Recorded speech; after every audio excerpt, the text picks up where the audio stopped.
আমি আমি এখন থেকে খুব মন দিয়ে গান বাজনা করবো। দেখো তোমাকে আর মাকে আর কষ্ট করতে হবে না, তোমরা বাড়িতে রেস্ট নেবে। আমি খুব মন দিয়ে গান বাজনা করবো, আমি তোমার সব কথা শুনবো আর তোমার মুখে মুখে তর্ক করবো। খুবই ভালো লেগেছে, সত্যি বলতে অসাধারণ একটা নাটক, যেটা আমাদের রিয়েলিটি তো আছেই, তার সাথে আজকে দেখতে পেলাম ওরা এত ভালো অ্যাক্ট করলো, সত্যি খুব সুন্দর হয়েছে। বাবার মুখে বাসনে তো আমার 32 পাটি দাঁত বেরিয়ে গেল, ভাবলাম এটাই মোক্ষম সুযোগ, কিছু একটা বায়না করা যাক। ও বাবা একটা চকোবার আইসক্রিম কিনে দেবা? চকোবার? আরে কিনে দাও না বাবা, আরে কিনে দাও না। আরে বাবা তোমার ঠান্ডা লেগে যাবে। আরে একটা কিনলে কি হয়, কিনে দাও প্লিজ প্লিজ প্লিজ, কিনে দাও না প্লিজ। ওই একটাই কিন্তু, হ্যাঁ হ্যাঁ মনে হয় তো। চলো ওই স্কুলের মাঠে বকুল গাছটার তলায় বসে আমরা চকোবার খাবো। অনেকের প্রয়োজন হারিয়ে যাওয়া বন্ধুরা, এই নাটকটা আমি বেশ কয়েক মাস ধরে দেখার উদ্যোগ নিচ্ছিলাম, যে কোনো কারণেই হোক সময় সুযোগ হয়ে উঠছিল না, দেখা হচ্ছিল না। আজকে দেখার সুযোগ হয়ে গেল কাল প্রতিমার এই বর্ষামঙ্গল উৎসবে। সত্যি কথা বলতে কি আপ্লুত হয়েছে। আজকের প্রজন্ম থিয়েটার নিয়ে যেভাবে ভাবছে, যেরকম ডায়নামিক চিন্তা ভাবনা, যেমন স্ক্রিপ্টের জায়গা থেকে ঠিক তেমনি নাটকের প্রয়োগের জায়গা থেকে ভাস্কর বণিক এটা প্রয়োগটা করেছে। আর নীলাদ্রির লেখা নাটক, একটা দল, একটা গোটা টিম কাজ করলো, একদম দারুণ ছন্দে পুরো স্টেজটাকে দখল নিয়ে নিল, পুরো সময়টা মুগ্ধ করে রেখে দিল আমাদের।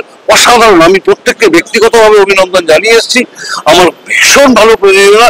যদি আমার এই কথা থেকে একটা মানুষও মানে উৎসাহী হয় এবং এই নাটকটা দেখার জন্য উদ্যোগী হয়, আমি সত্যিকার ব্যক্তিগতভাবে আপ্লুত হব। আমার মনে হয় না এইভাবে এই ব্যাপারটা মেইনটেইন করা সম্ভব হবে। কেন সম্ভব হবে না? সম্ভব নয়, এত দূর থেকে আমার মনে হয় না হবে। আরে অদ্ভুত, লং ডিস্টেন্স রিলেশনশিপে কেউ থাকে না নাকি? নাকি যা থাকে তাদের সম্পর্ক টেকে না। সবাই সবকিছু পারে না, আমি পারবো না। সরি, ইমোশনাল ছিল, ভালো লেগেছে। तेरी परवाह करता हूँ मैं माँ, तुझे सब है पता है ना माँ, तुझे सब है पता मेरी माँ। আজকে তপন থিয়েটারে আজকে সন্ধ্যায় দেখলাম ভাস্কর বণিকের নির্দেশনায় নাটক হারিয়ে যাওয়া বন্ধুরা, অনেকের প্রযোজনা, অসম্ভব প্রাসঙ্গিক একটা নাটক, খুব নস্টালজিক নাটক। নীলাদ্রি যে নাটকটি লিখেছেন খুবই মানে আমাদেরকে সেই পুরোনো দিনের স্মৃতিতে ফিরিয়ে নিয়ে যায়। আমার মনে হয় সবাই মিলে বসে আমরা সেই পুরোনো স্মৃতিতে ফিরে গেছিলাম।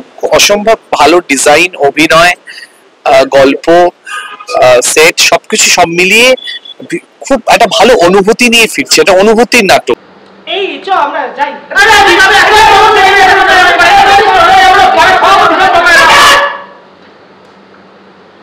চল না রে, আমরা যাই আগে আগে, ওরা দুজন পিছন পিছন আস্তে আস্তে আসুক। ও চল চল চল চল চল। অসাধারণ এক কথায়। নাটক নিয়ে সমালোচনা করার ধৃষ্টতা আমার নেই, কারণ আমি নাটক দেখি, নাটক ভালো লাগে এবং সাধারণ একজন নাট্যকর্মী, সে নাটক কর্মীর জায়গায় দাঁড়িয়ে আমার অসাধারণ লেগেছে। মানে অনেকে আমার সমসাময়িকরা যে এত ভালো অভিনয় করছে এবং এত সুন্দর কাজ করছে, এত ভালো প্রচেষ্টা, অসাধারণ। মানে কার অভিনয় ছেড়ে কার অভিনয়ের কথা বলবো, প্রত্যেকে অনবদ্য। আর সত্যি মানে নাটকটা দেখে এটা মনে হয় যে সবাই তো জীবনে কিছু না কিছু হতে চায়, এবং যে মানুষটা আর্টিস্ট হতে চায় বা অভিনেতা হতে চায়, অভিনেত্রী হতে চায় বা গায়ক হতে চায়, বাবা মায়ের একটু সাপোর্ট করা উচিত বোধ হয়। যে দেখা যাক না, মানে পড়াশোনাটাই তো শুধু জীবন নয়, পড়াশোনার বাইরেও একটা জগৎ আছে, সেই জগৎটাকে একটু দেখানো উচিত ছেলে মেয়েকে।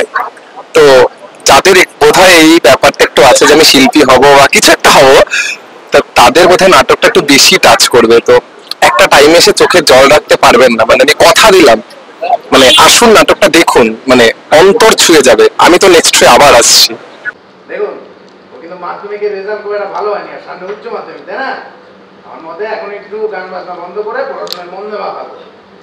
কি বলুন তো, একটা ভালো আপেলের পাশে যদি পচা আপেল রাখে, তাহলে সেই ভালো আপেলটা বসতে শুরু করে, তাই না? প্রথমেই যেটা বলতে হবে, এই নাটকটা দেখতে এসে, সেটা অনেককে একটা ভীষণভাবে ধন্যবাদ দিতে হবে। অনেক তার নতুন প্রজন্মের হাতে যে ব্যাটনটা তুলে দিচ্ছে সেটা খুব সাকসেসফুল।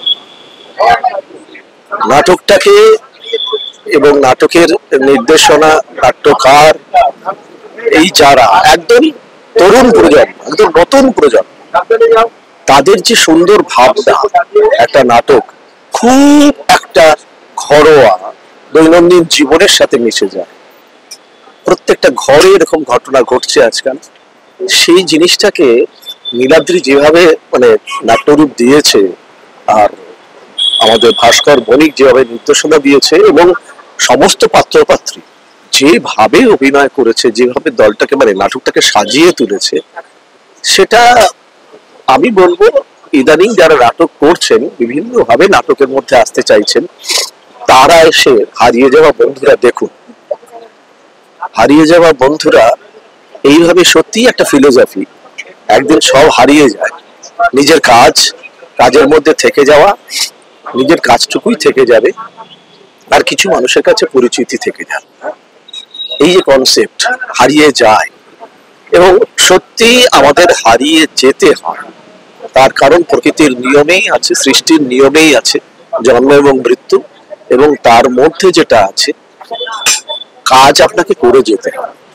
যে কাজটা আমি অনেককে দেখছি, অনেককে, আমি অরূপকে, আমি অভিজিৎকে, অনেকে, সবাইকে, এরা সবাই মিলে যে নতুন প্রজন্মের সাথে হাত মিলিয়ে কাজ করছে, এইটা একটা দৃষ্টান্ত আমার মনে হয়।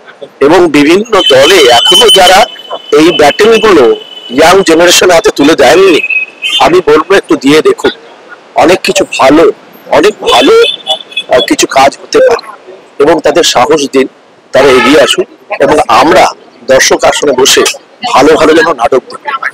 অসাধারণ একটি নাটক। আমি বলবো এর পরবর্তী শো যেখানেই হোক না কেন, আপনারা যারা এখনো দেখেননি, অবশ্যই হারিয়ে যাওয়া বন্ধুরা দেখুন। যদি বাড়িতে আরেকটু বেশি সময় দিতে পারতাম তাহলে কত ভালো হতো। এটা একটা, কাল তোর জন্মদিন, এটাও বাড়ি দিন, বড় হয়ে গেছিস, এই তো তুই কলেজে উঠলি, আর কিছুদিন পর নিজের জীবন খুঁজে নিবি। আমার তো মানে অসাধারণ লেগেছে। মানে আমি সত্যি কথা বলতে কি, যে আমি এতটা এক্সপেক্টই করিনি যে নিশ্চয়ই ভালো হবে, জানতাম, কারণ কিন্তু আমি নাটক তো দেখে থাকি, আমি একেবারে স্পেল বাউন্ড হয়ে গেছি। এবং সত্যি কথা বলতে কি, একটু একটু ওই নাটকটা করার এতে মাঝে মাঝে মনে হচ্ছিল যে কি করেছি এতদিন ধরে। এইটাই খুব ভালো লেগেছে। এবং একটা ভালো লেগেছে যে নতুন প্রজন্ম তারা এসে করছে, যেমন সমস্ত ক্ষেত্রেই তারা কাজ করছে, মানে প্রত্যেকটা নাটকের প্রত্যেকটা ব্যাপারেই তাদেরই হাত, তারাই গড়ে তুলেছে। এটা দেখে মানে আগামী দিনের নাটকের জন্যে খুব আশা জেগে উঠছে। মানে অসাধারণ, আমার কথা অসাধারণ। এর বেশি আর কিছু মানে বলতে গেলে অনেক মানে অতিরিক্ত কথা বলা হবে, কিন্তু আমি অসাধারণ স্পেলবাউন্ড হয়ে গেছি এত ভালো অভিনয় দেখে। আশা করেছিলাম, কিন্তু আশাকেও এরা ছাড়িয়ে।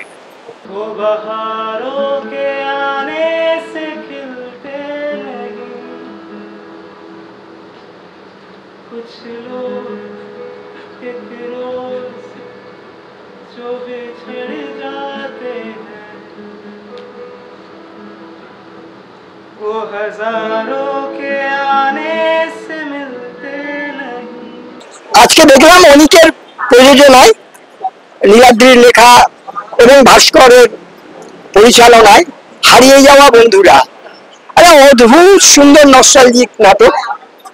এত ভালো লাগলো, এত ভালো লাগলো। আমার মনে হয় আজকে যতজন দর্শক ছিল, প্রত্যেকের জীবন এর মধ্যে, তারা নিজেদের জীবনের মধ্যে তাদের এই হারানোর যে ব্যাপারটা আছে, প্রেম আছে, বন্ধু আছে, আছে বাবা মা, এই হারানোর ব্যাপারটা কিন্তু প্রত্যেকের জীবনের সঙ্গে মিলে গেছে। আমাদের জীবনে মিলেছে, অনেকগুলোই মিলেছে। তার মধ্যে প্রেম একটা, তার মধ্যে বন্ধু একটা, তার মধ্যে বাবাও একটা। আমি গান বাজনা ভালোবাসতাম, বিশেষ করে বাজাতাম আমি, ঠিক ওই সময়টা যখন বাবা বারণ করছে যে লেখাপড়াটা ছেড়ে তুমি কেন গান বাজনা করতে যাচ্ছ, কেন গান করছো, ও গান গিয়ে কিছু হবে না, এরকম আমারও জীবনে এসেছিল বাবা। তখন সেদিনকে বাবা যখন বলছে, তখন বাবার থেকে বড় শত্রু আমার জীবনে আর কেউ ছিল না। আজকে এই নাটকটা দেখতে দেখতে আমার সেই ফিরে আসার দিন, ফিরে আসে যে দিনগুলো, সেই বাবার কথা, সেই ছোট্ট প্রথম প্রেমের কথা আমার বারবার মনে আসছে। এবং সব থেকে বড় কথা, আমি নাটকটা দেখতে দেখতে ওই চোখের কোণ দুটো যে জলে ভিজে গেল। খুব কম নাটক এইভাবে দর্শকের মনকে নাড়া দেয়। আজকে অনুভবকে বললাম, নিজের থেকেই বললাম যে অনুভবের আজকে যেভাবে আমাকে ছুঁয়ে গেল, আমার কেন প্রত্যেকটা দর্শককে আমি কুর্নিশ জানাই। আজকের এই অনুভব সেনগুপ্ত নিশ্চয়ই আজকে বাংলা রঙ্গমঞ্চে দাপটে অভিনয় করবে, তার অনেক অনেক আমার শুভেচ্ছা রইল, অনেক আশীর্বাদ রইল ছোট্ট ভাই আমার অনুভবের জন্য।